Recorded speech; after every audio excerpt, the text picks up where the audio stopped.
사실 이게 달력을 못 보다 보니까 이게 5대인 줄 몰랐습니다. 그냥 그 숫자만 그달에 일요일이 며칠인가 딱 보면은 이제 그냥 그달 날짜와 요일을 그냥 계산해서 오늘은 며칠이니까 무슨 요일이다 이렇게 계산하다 보니까 9월달이 5대인 줄 알고 했는데 또 좀 착오가 있었네요. 예, 그 지난 주에 그 4가지 사랑 요한복음 15장 9절부터 15절까지 해서 조금 다시 이제 두 번째 시간을 갖겠습니다. 우리는 사랑을 사실 모르는 자입니다. 왜냐하면 하나님은 사랑이기 때문에 하나님은 사랑이시라는 이 요한일서의 그 말씀, 그것은 굉장히 쉬운 것 같지만 또 우리가 너무나 모든 사람이 사랑이라는 말을 쉽게 하지만 하나님은 사랑이시기 때문에 사랑을 다 한다는 것은 무한하신 하나님을 다 한다는 것처럼 이게 잘못된 말입니다. 우리는 사랑을 다 알 수도 없고 또 하나님을 다 알 수도 없습니다. 유한한 존재가 무한하신 하나님을 알 수 없는 것과 똑같죠. 신약 성경에는 하나님은 사랑이시다, 또 하나님은 빛이시다, 또 하나님은 영이시다, 그리고 하나님은 소멸케 하는 불이시다. 이렇게 그냥 문자적으로 정의는 4가지가 나옵니다. 요한복음 15장에서는 이제 4가지 사랑을 아버지와 아들의 사랑, 아버지께서 아들을 사랑하시고 또 아들께서 아버지를 사랑하시는 그 사랑, 그리고 두 번째는 아들 예수님이 제자들을 사랑하시는 사랑, 그리고 세 번째는 제자들이 예수님을 사랑하는 사랑, 그리고 네 번째는 제자들끼리 서로 사랑하는 사랑. 이렇게 이제 4가지 사랑을 말씀하고 있습니다. 성경에서 제일 먼저 사랑이란 단어도 아버지 아브라함이 아들 이삭을 네 사랑하는 독자 이삭이라고 하면서 아버지가 아들을 사랑하는 것으로 사랑이란 정의를 내렸습니다. 그런데 지난주에 말씀드린 것처럼 이 사랑은 우리가 다 파악할 수 없는 것이지만 성경을 통해서 하나님의 사랑이 얼마나 놀라운지를 우리는 알아가는 것이고 또 영혼의 시간을 통해서 영원한 하나님의 사랑을 우리는 알아가고 경험하고 또 배워가는 것이라고 생각합니다. 그리고 헬라에도 4가지 사랑이 나온다 있습니다. 아가페, 스톨게, 필리아, 에로스. 그래서 이것은 이 아가페 사랑에 대한 모형이 이 3가지 인간 사이에서 일어나는 3가지 사랑입니다. 부모가 자식을 사랑하는 것과 또 친구 간의 우정과 같은 사랑, 그리고 남녀 간의 그런 사랑. 자, 이 3가지 사랑을 다시 한번 생각해 보겠습니다. 부모가 자식을 사랑하는 것, 지난주에도 말씀드렸듯이 우리 가운데 어떤 부모도 온전한 부모는 없습니다. 다 불완전합니다. 그렇지만 그 부모가 불완전함에도 불구하고 자식을 사랑합니다. 그런데 그 사랑이 잘못된 사랑일 수도 있고 또 그런 부모의 잘못된 사랑으로 인해서 자식들에게 상처를 줄 수도 있습니다.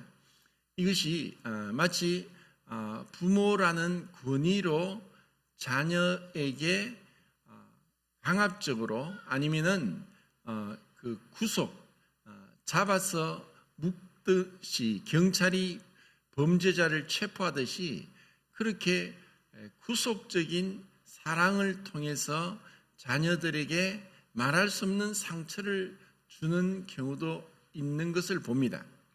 이것은 사랑을 부모들도 어떤 부분에서는 자녀를 처음 낳았기 때문에 경험을 하지 않았고 배워보지 않았기 때문에 자녀를 사랑한다고 했지만 오히려 그것이 자녀를 망치게 되는 그런 경우도 있습니다.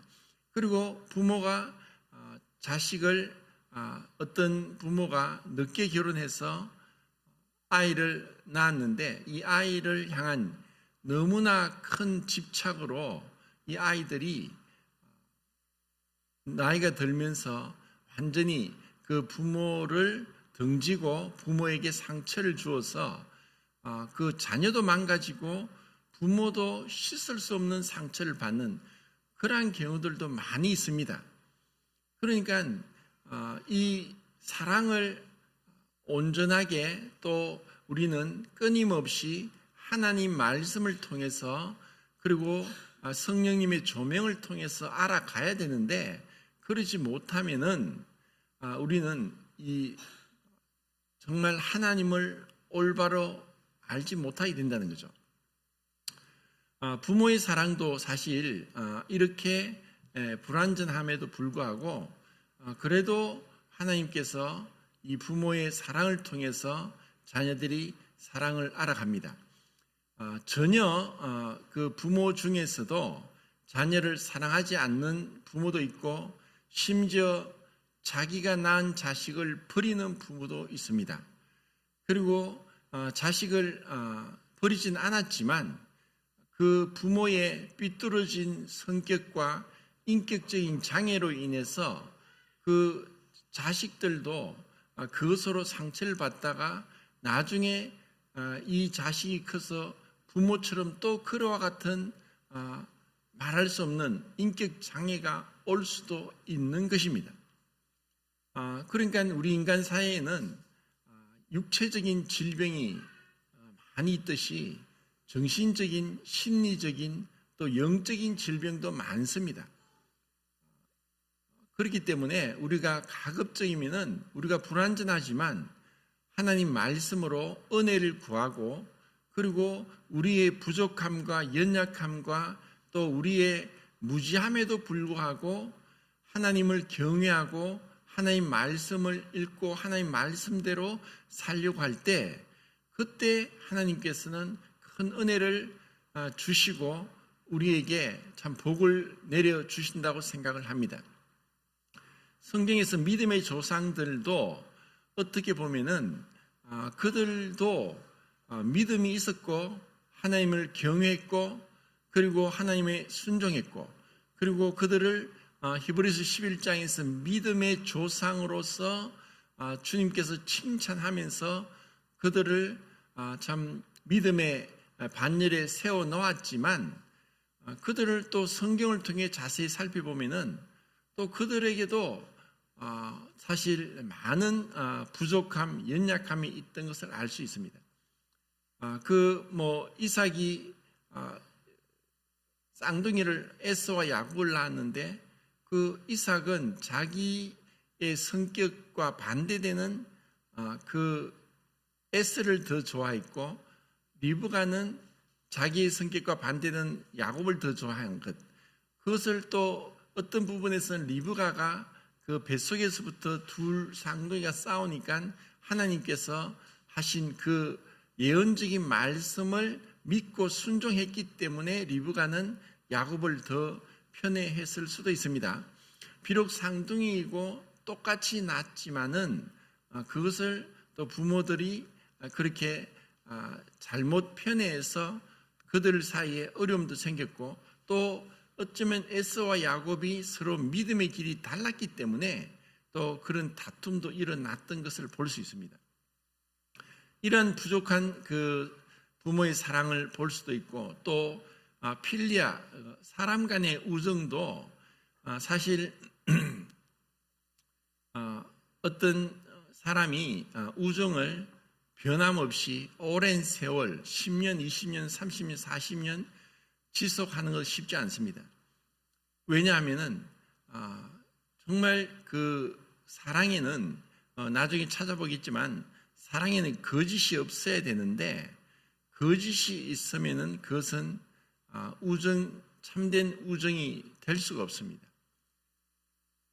서로 숨기고 있고 속이고 있고 그리고 계획적으로 무언가를 감추고 있다면 그것은 진정한 우정 어린 사랑이 될 수가 없습니다.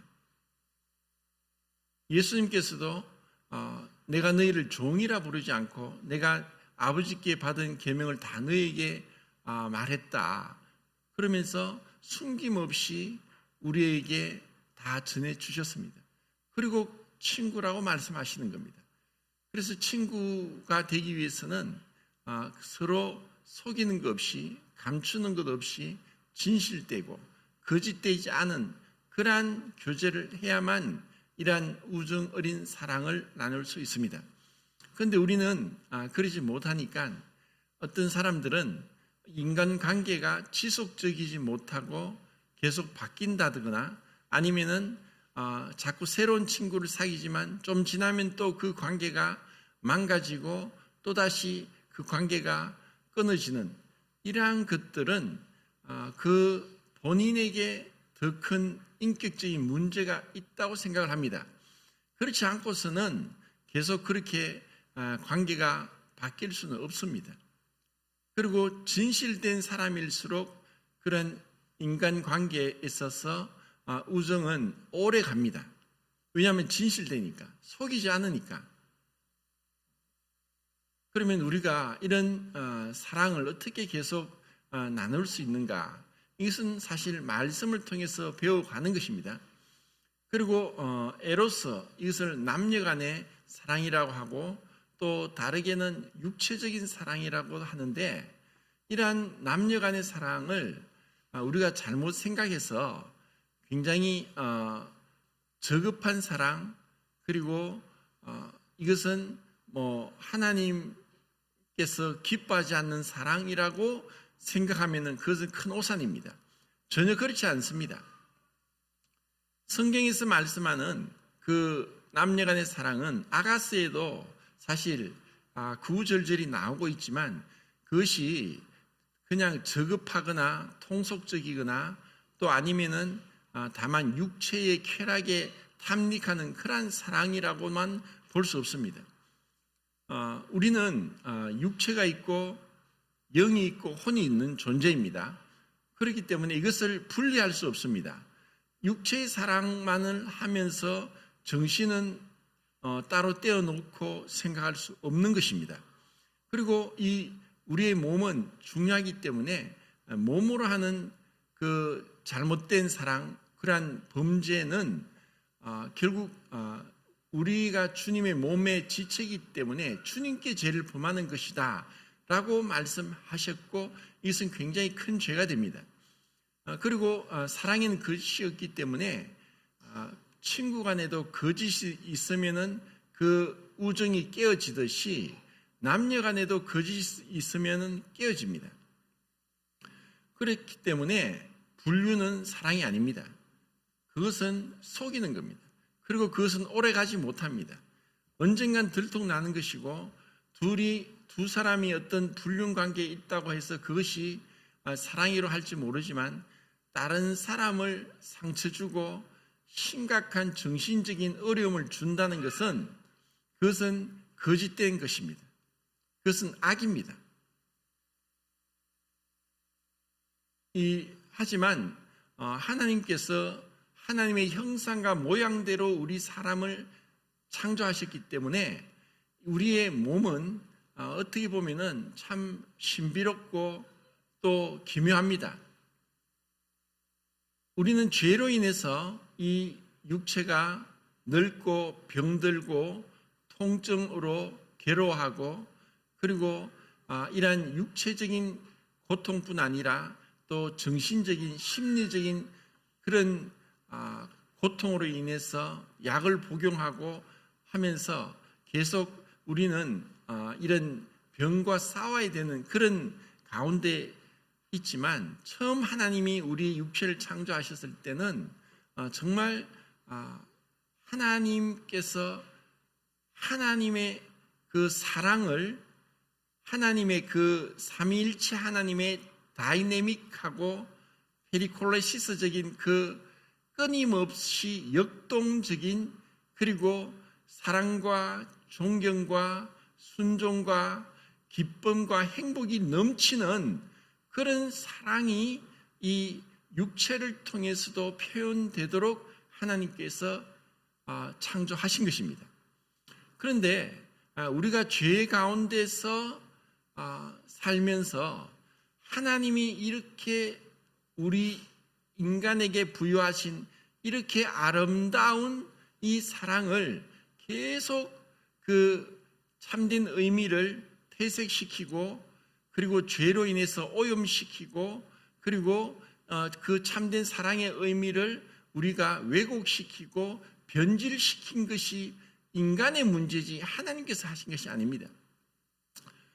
제가 나름대로 이걸 찾아보니까 우리가 남녀간에 어떤 사랑을 할 때 하나님께서 그 정말 미량이지만 그 호르몬을 통해서 우리가 말할 수 없는 그 기쁨과 행복을 느끼게 하셨습니다. 그런 호르몬들이 도파민, 세로토닌, 옥시토신, 엔돌핀, 또 페로몬, 제가 아는 것만 해도 이와 같은 호르몬들이 분비되면서 정말 어디에서도 그 느낄 수 없는 그런 기쁨의 축제와 행복의 절정을 우리가 누릴 수 있도록 설계하시고 창조하신 분은 하나님이십니다. 그러니까 이러한 육체의 사랑은 그렇게 하나님이 우리 인간을 사랑하시고 또 우리에게 가장 좋은 것을 주고자 하시는 창조주 하나님의 놀라운 은혜라고 생각할 수 있습니다. 그런데 왜 우리가 이와 같은 참된 어떤 남녀 간의 이런 사랑들을 모르는가? 그것은 이 남녀 간의 사랑에서 정말 그 사람을 사랑하지 못하고 사랑이라는 이름 하에 그 사람이 아니라 그 사람에서 투영된 자기를 사랑하기 때문에 그 진정한 사랑을 못 깨닫는 것입니다. 그리고 이것은 죄로 인해서 우리에게 깊이 심겨졌고 우리 자신도 그것을 모르는 가운데 이 사랑이란 이름 하에 상대방을 통제하고 조정하고 억압하고 괴롭힐 수도 있다는 것입니다. 이것은 다 죄 때문에 온 것입니다. 죄가 들어왔기 때문에 진정한 하나님이 우리 인간에게 부여하신 남녀 간의 사랑, 육체적인 사랑, 또 어떤 인격과 인격의 우정 어린 그 변함없는 진실된 사랑, 그리고 부모와 자식 간의 긴밀한 친밀한 사랑, 이러한 사랑들을 우리가 경험하지 못하고 잘못된 왜곡된 사랑의 개념을 갖게 되면서 사람에 대한 신뢰도 무너지고 사람에 대해서 두려움도 또 사람을 회피하고 또 멀리하게 되고 또 그것으로 인해서 정신적인 고통뿐 아니라 심리적인 불안과 우울과 또 불면에도 시달릴 수 있게 되는 것이 바로 이 한마디로 죄 때문에 온 것입니다. 그렇지만 우리가 하나님 앞에서 이 모든 성경은 교훈과 책망과 바르게 함과 의로 교육하게 유익하니 이는 하나님의 사람으로 온전케 하여 모든 선한 일에 열심하는 하나님의 백성이 되게 하셨다고, 그 하나님의 말씀을 통해서 우리가 교훈을 받고 책망을 받고 또 우리가 잘못된 것을 고치면서 점점 주님 말씀 가운데로 나아가고 그리고 계속 그 순종적인 그런 삶을 살아간다면은 우리에게 이런 처음에 부여하신 이런 놀라운 사랑들을 경험하게 하실 수 있다는 것입니다. 그런데 이러한 것을 경험하지 못하게 하는 가장 큰 주범이 바로 자기 자신입니다. 자기 중심성에서 벗어나지 못한 사람은 진정한 사랑을 할 수 없습니다. 자기 중심성에서 벗어나기 위해서는 그리스도를 알아야 되고 그리스도의 참된 사랑과 그분의 인격과 사역을 통해서 주님을 닮아갈 때라야만 우리는 진정한 사랑을 그만큼 비례해서 알아갈 수 있습니다. 어떻게 보면 우리가 시간이 지날수록 사실 믿음도 시간을 통해 자라가고 사랑도 시간을 통해 점점 성숙해가고 자라가야 됩니다.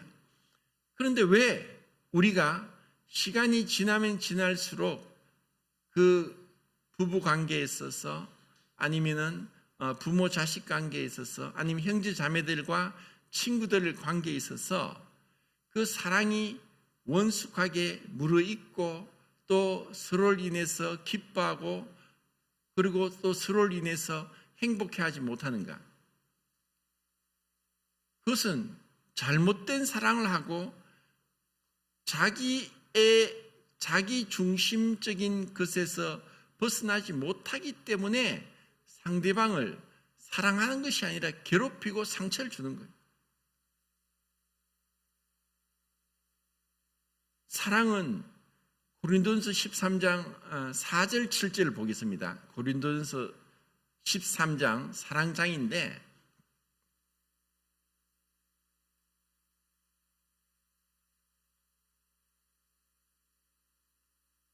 13장 4절부터 7절까지 읽겠습니다. 시작.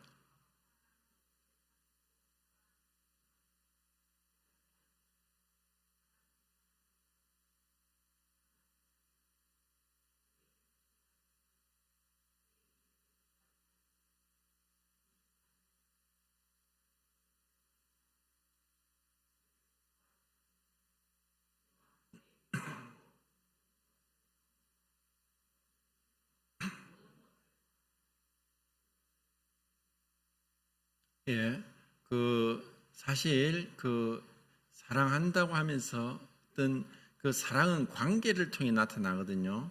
그러니까 부모와 자식 간의 관계, 또 부부와 부부 간의 관계, 그리고 형제 자매들 관계, 그리고 친구와 친구의 관계에 있어서 여러 가지가 다 있지만 무례히 행치 않고 자기 유익을 굳지 않고 그리고 온유하고 그리고 상대방을 기쁘게 해주기 위해서 애쓰고 노력하는 것이 없다면은 사랑을 배우지 못하는 겁니다. 정말 우리가 성경에 기록된 말씀대로 이러한 사랑을 위해서 오래 참는 것은 우리가 왜 오래 참아야 되냐면은 우리에게는 깊은 자기 중심적인 자기 사랑이 있기 때문에 자기에게 맞지 않으면은 화를 내고 시기하고 함부로 행하고 말이나 행동으로서 자기의 억눌린 감정과 잘못된 생각들을 폭발시키니까 상대방을 상처를 주는 거예요. 상대방에게. 그런데 사랑은 오래 참는다는 것은 우리에게 죄성이 있기 때문에 상대방을 생각한다면은 우리가 오래 참을 수 있어요. 이것을 제일 쉽게 알 수 있는 것은 부모가 자식을 키우는데 흔히 그런 얘기를 하죠. 부모가 자식을 키우는데 아이들이 어리니까 모르니까 그리고 절대적인 도움을 받아야 되니까 부모가 참는 거예요. 참고 사실 그렇게 사랑을 베푸는 거예요. 그것처럼 모든 관계에 있어서 사랑은 이런 오래 참음이 없으면은 사랑이 나오지 않습니다. 오래 참지 못하면 온유할 수 없어요. 그리고 그 온유함 가운데 시기하지 않고 자랑하지 않고 무례히 행치 않고 그리고 자기 유익을 굳지 않고 하는 이와 같은 모습들이 나타나게 되는 거예요. 이것을 그러면 우리가 흔히 이제 그 어린 손자를 둔 할아버지 할머니가 어린 손자 3살 4살 정도 됐을 때, 얘야 너가 여기서 안 크고 그냥 이 상태로 있으면 좋겠다라고 하는 말을 종종 합니다. 왜냐하면 그때는 그냥 무작정 사랑을 주고 하면 되니까, 너무 귀여우니까. 그런데 이제 좀 더 5살 6살 되면서 자기 생각이 들어가고 고집이 나오고 하면은 이제 미워지기 시작합니다. 왜냐하면은 이제 자기 고집대로 하려고 하니까. 그런데 3살 4살까지 그냥 네가 여기서 자라지 않고 멈추면 좋겠다고 하는 것은 그냥 그 할아버지 할머니들이 어떤 그냥 자기 기준에서 한 말입니다. 정말 손자를 생각하면 빨리 자라기를 원하는 거죠. 그러니까 우리가 사랑을 한다고 하지만 내가 기쁘기 위한 것이 아니라 상대방이 기쁘게 하는 거예요. 사랑한다고 하면서 남에게 피해를 주면서 내가 그것을 사랑으로 착각할 수 있어요. 그것은 속이는 겁니다. 그리고 많은 사람들이 이렇게 거짓되고 위선적인 사랑을 통해서 상대방을 괴롭힙니다.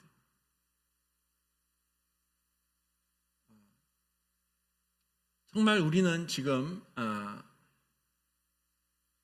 사단이 가정을 파괴시키고 가장 기본적인 인간관계를 파괴시키고 있습니다.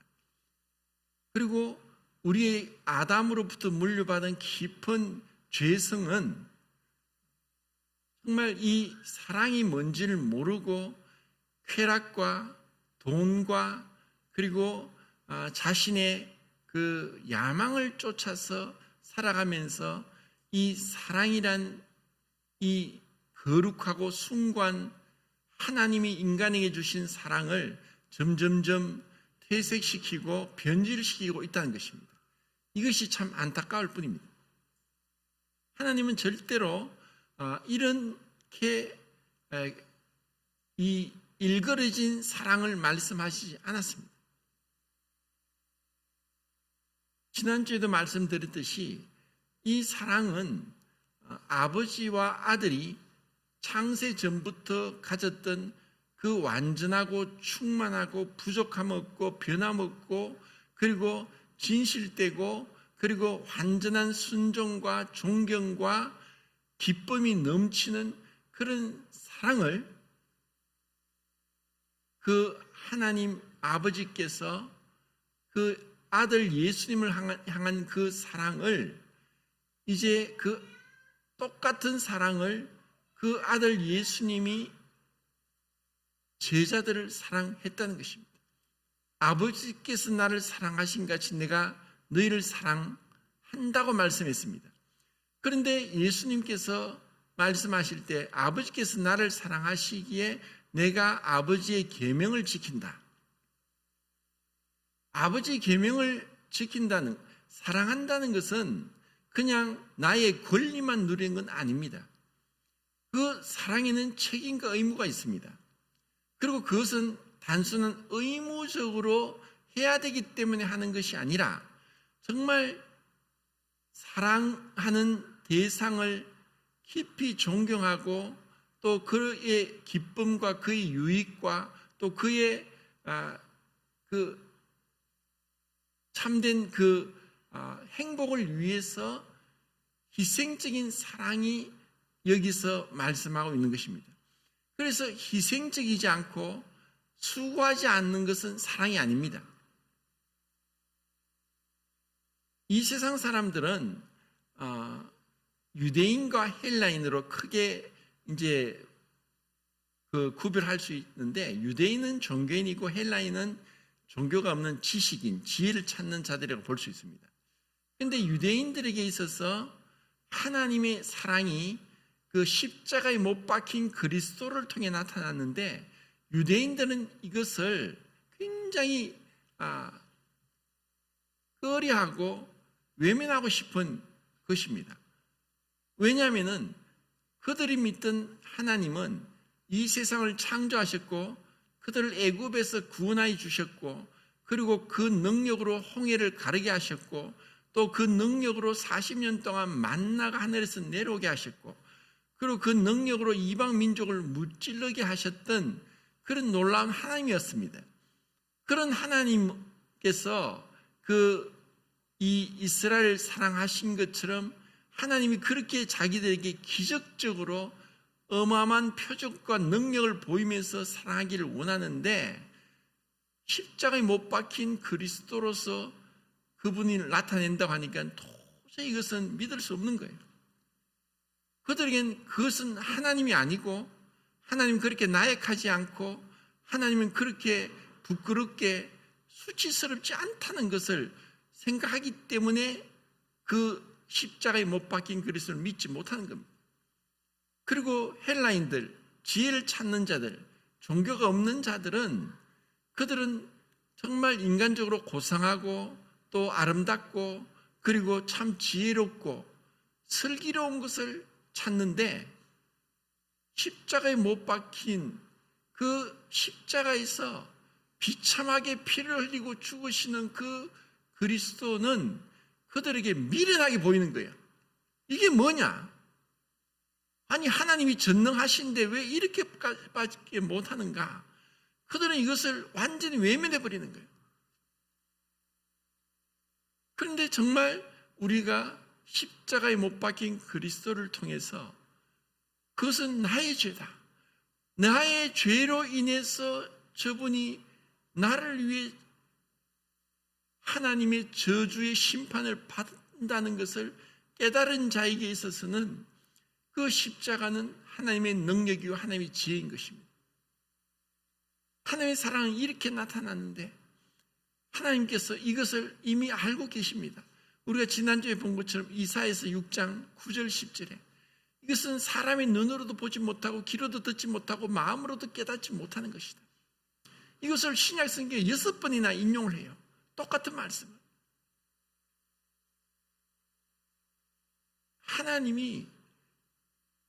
하나님 아버지께서 자기의 독생자 예수님을 사랑하시는데, 영원전부터 조금도 부족함 없는 완전한 사랑 가운데 사랑하셨어요. 그런데 그 하나님께서 세상을 사랑하시는데 죄인이고 원수된 자, 하나님 말씀을 불순종하고 하나님을 떠났고 패역하고 타락한 죄인들을 사랑하시는데, 그 사랑을 통해서 그들의 죄를 씻기 위해서는 그 독생자 예수님께서 인간의 몸을 입고 십자가에 죽으셔서 그 우리의 죄에 대한 모든 죄값을 담당하셔야만 된다는 오직 유일한 그 구원의 길, 속죄의 길이 그 길이었기 때문에 하나님 아버지께서는 그 사랑하는 아들을 십자가에 못 박으신 거예요. 이것이 하나님의 사랑이었어요. 우리는 그 아들을 대신 내어주고 우리 같은 죄인을 살리신 그 하나님의 사랑을 받은 자예요. 이러한 사랑을 우리가 받고 깨닫고 알기에 우리는 이 세상에 아무리 좋은 것이 있고 유혹이 있고 쾌락이 있고 또 우리의 이 땅에서 살기에 필요한 부귀영화들, 지혜들, 이 모든 것들을 다 제쳐놓고 주님 앞에 나오는 거예요. 이 사랑이 너무나 커서, 이 사랑에 감동되어서, 이 사랑이 내 마음을 흔들고 내 마음에 주체할 수 없는 감동을 주기 때문에 오직 세상과 나는 간 곳 없고 구속하신 주만 보이도다. 그 주님의 사랑에, 주님이 우리 때문에 눈물어서 하늘 보좌를 버리시기까지 한 그 사랑, 사람이 친구를 위하여 목숨을 버리면 이보다 더 큰 사랑이 없나니, 주님은 우리를 친구로 삼으시고 아버지의 말씀을 다 전해주시고 우리를 위해서 하늘 보좌를 버리기까지 하면서 이 땅에 오셨습니다. 그분이 오실 때는 이미 사람들에게 버림받고 수치와 조롱 가운데 비참한 고통 가운데 수치스럽게 그 신문 받으시고 채찍질 당하시고 뺨을 맞으시고 침뱉음을 당하시고 어떤 인간도 고통받지 못할 그 모든 고통을 받으신 거예요. 나 같은 죄인을 살리기 위해서. 그러한 예수님의 사랑을 우리가 듣고도 깨닫지 못하고 믿지 못하면 참으로 버려진 자고 미련한 인생이고 심판을 피할 길이 없습니다. 이렇게까지 더 이상 어떤 길로도 어떠한 설명으로도 할 수 없는 그 오직 유일한 길, 그 속죄의 길, 그 길만이 우리를 살릴 수 있기 때문에 그 길을 택하시고 주여 나를 보내소서. 누가 우리를 위하여 갈고 나를 보내소서. 그것은 주님의 자발적인 선택이었고 주님의 희생적인 숭고한 사랑이었습니다. 나 같은 죄인을 살리기 위해서 그 사랑을 주님이 말씀하시고 제자들에게 아버지께서 나를 사랑하신 것처럼 내가 너를 사랑한다. 그 사랑을 제자들이 받았어요. 제자들은 처음에는 몰랐어요. 우리가 같이 처음에는 예수님이 그렇게 말씀하시고 기적을 행하시고 또 친히 그들에게 본을 보여주시고 그랬음에도 불구하고 그들에게 여전히 자신의 욕망이 있었고 자기 자랑이 있었고 또 남들과 비교해서 자기 잘난 체하고 자기를 내세우고자 하는 우월감, 교만이 있었습니다. 베드로는 그랬습니다. 너희가 다 나를 버리라고 했을 때 아닙니다. 저는 절대로 주님을 버리지 않습니다.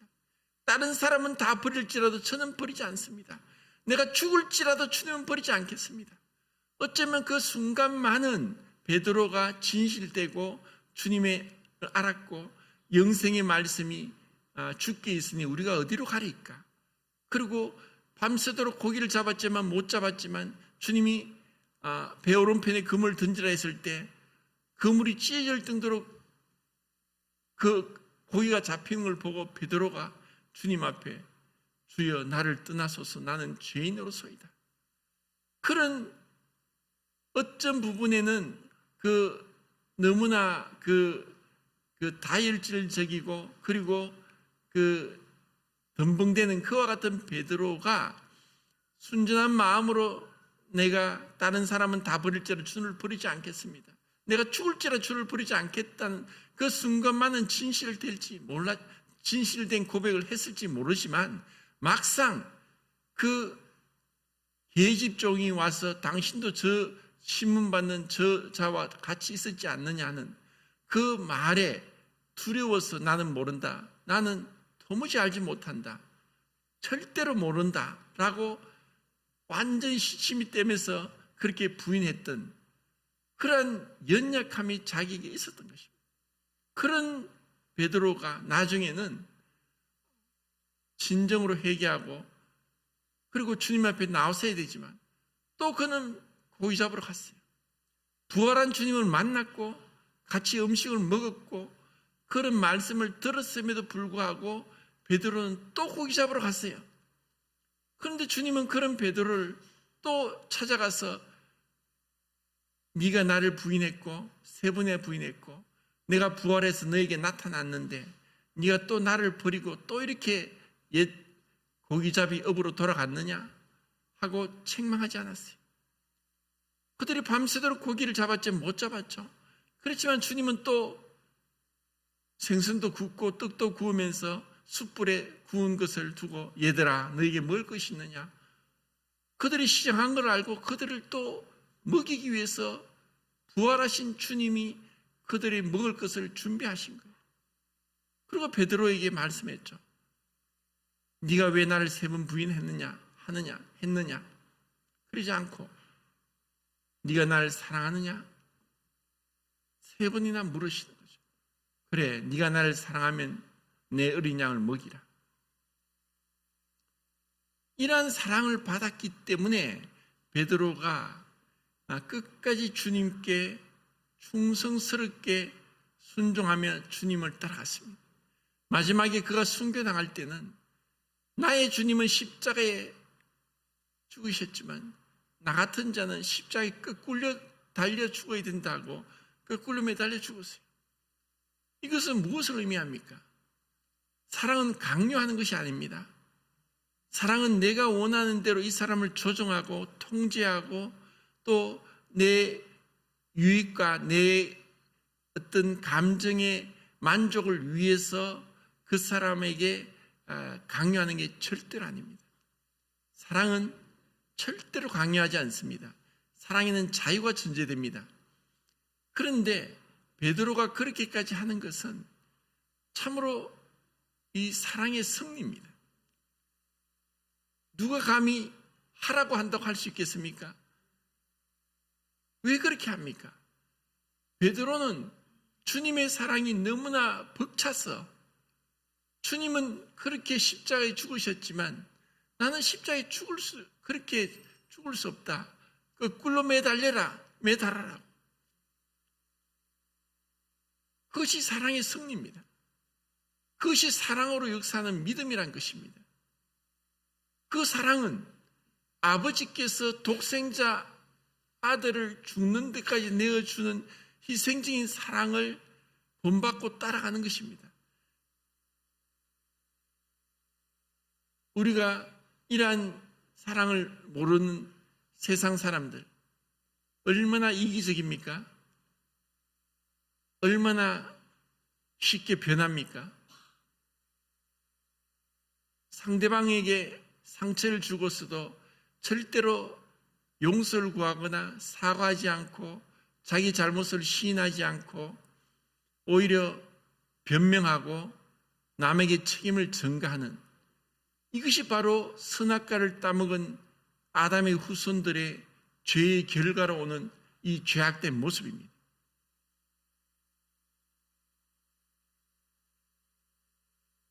우리가 정말 이렇게까지 주님을 사랑을 받았음에도 불구하고 세상 사람과 똑같이 그렇게 이에는 이, 눈에는 눈, 대은 것은 대은 거로 상한 것은 상한 것으로 할 수 없다는 것입니다. 주님이 자 로마서를 보겠습니다. 로마서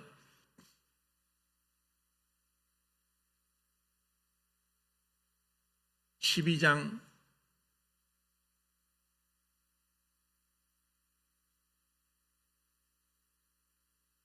9절, 10절, 11절 읽겠습니다. 시작.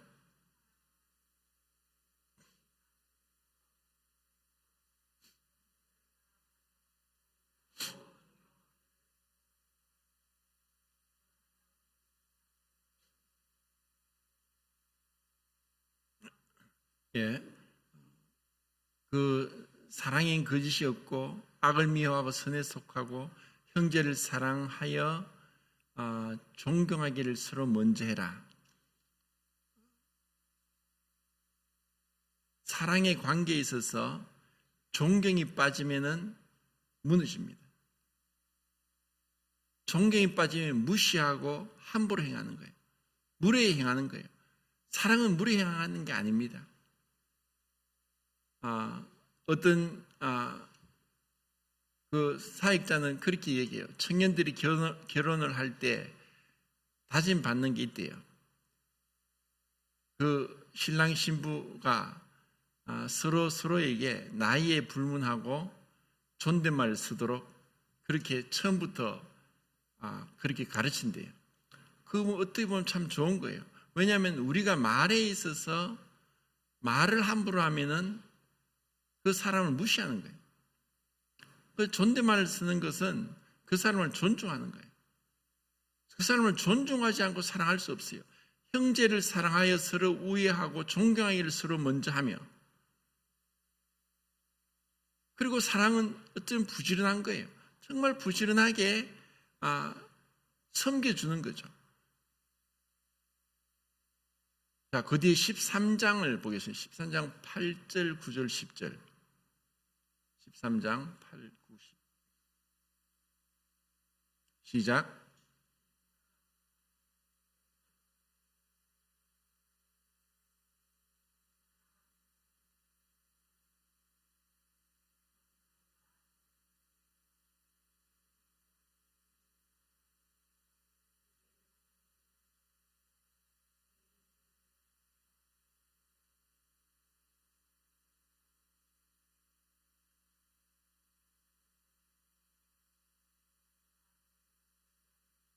예. 십계명, 그 계명은 하나님 명령인데 그 율법이고, 그것은 율법의 10가지 계명은 한마디로 사랑입니다. 그리고 사랑은 율법의 완성입니다. 그리고 사랑하면은 이 계명을 어기잖아요. 살인도 하지 않고, 간음도 하지 않고, 도둑질도 하지 않고, 거짓말도 하지 않고, 그리고 탐내지도 않습니다. 마음으로부터라도 악한 것을 생각지 않습니다. 사랑한다고 하면서 마음으로부터 악한 것을 생각하면 이것이 입으로 나오고 행동으로 나오는 거예요. 그러니까 모든 것은 마음 중심에서 있는 거예요. 마음과 말이 사람들은 다르게 나오죠. 마음은 미우면서 말로는 사랑한다고 할 수 있고, 그것은 그 사람을 이용하려고 하는 거예요. 우리의 사람은 어떤 수단과 도구가 아니에요. 사람을 목적으로 대해야 되고, 그리고 그 사람을 수단시하고 이용해서는 안 돼요. 그것은 악한 거예요.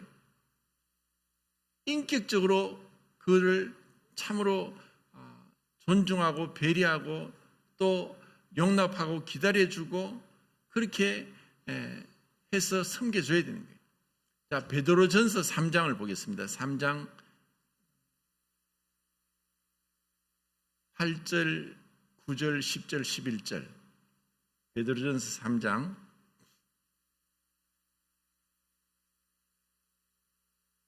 시작.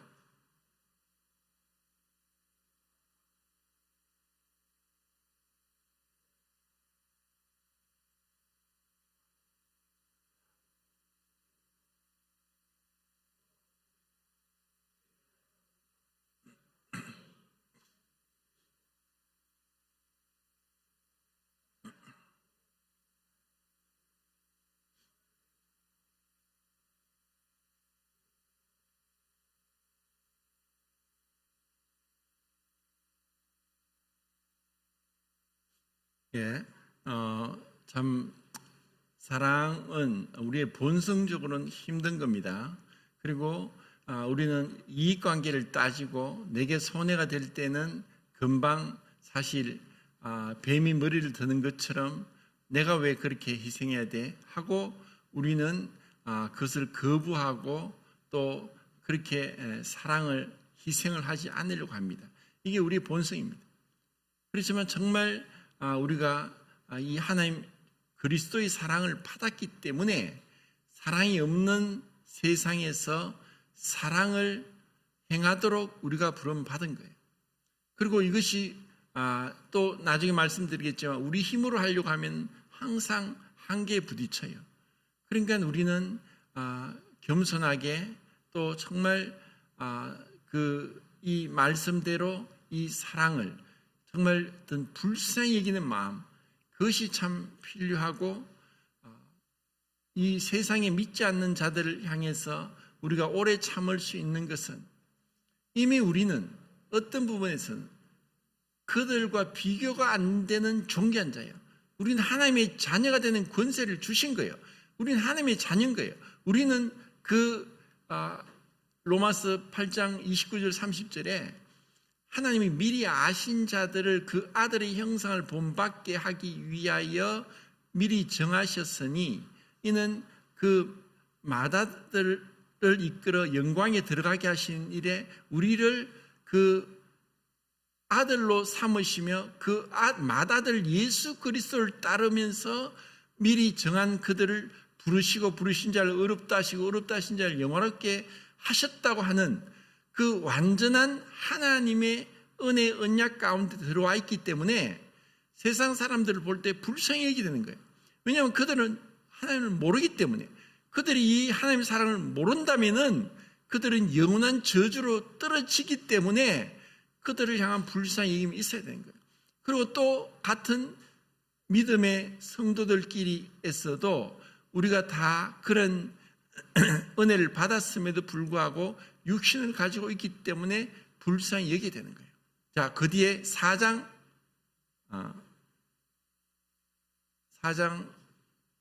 9절 10절 4장 7절 8절인가? 7절이 뭐죠? 예, 7절부터 9절까지 읽겠습니다. 시작.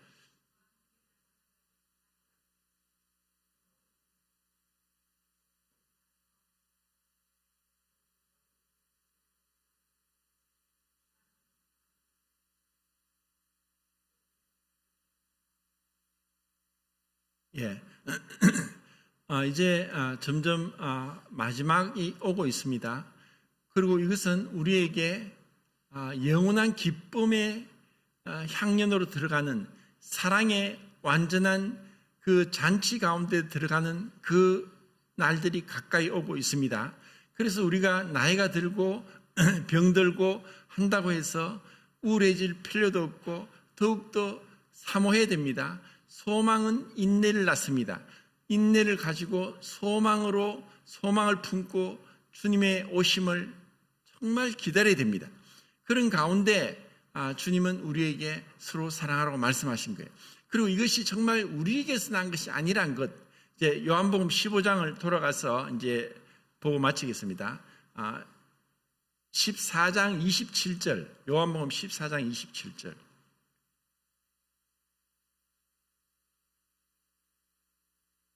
시작.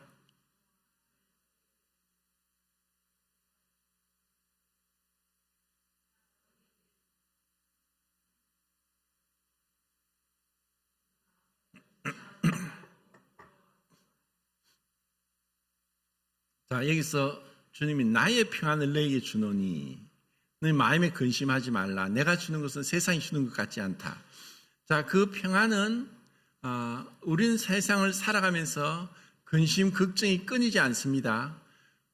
어떤 누구도 근심, 걱정이 있을 수밖에 없고, 그리고 이 많은 근심을 지고 살아갈 수밖에 없는 자이지만, 그렇지만 우리는 주님의 평안을 얻게 될 때 우리는 그것을 이길 수가 있습니다. 이것은 세상이 주는 것 같지 않습니다. 세상의 어느 무엇으로도 이것을 줄 수 없고 빼앗을 수 없는 거예요. 그리고 이것이 예수님이 부활하시고 제자들에게 너에게 평강이 있을지어다. 그리고 하나님의 평강이 우리의 온 영광과 몸을 그리스도 예수의 날까지 지켜서 온전하게 하실 것이라고 또 약속하셨습니다. 자, 15장 9절, 10절, 11절 읽겠습니다. 15장 9절, 10절, 11절. 시작.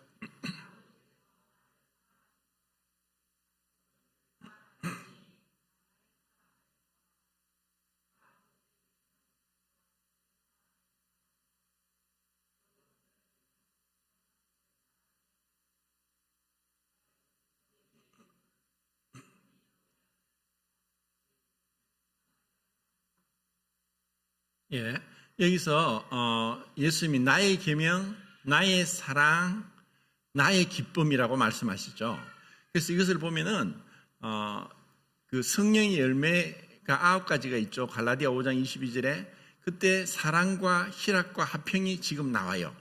이것은 성령의 열매지만 주님의 사랑, 주님의 기쁨, 희락, 주님의 사랑과 화평과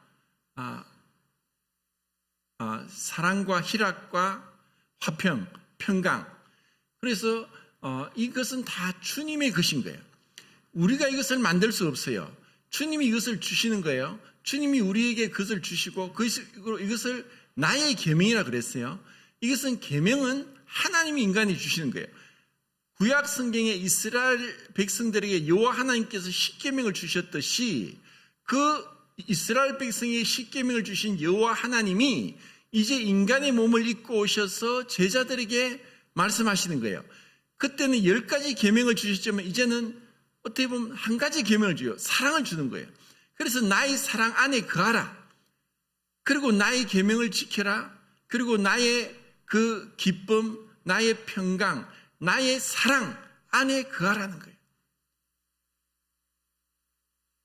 이것을 생각할 때 주님 안에서 우리가 이것을 누리는 거예요.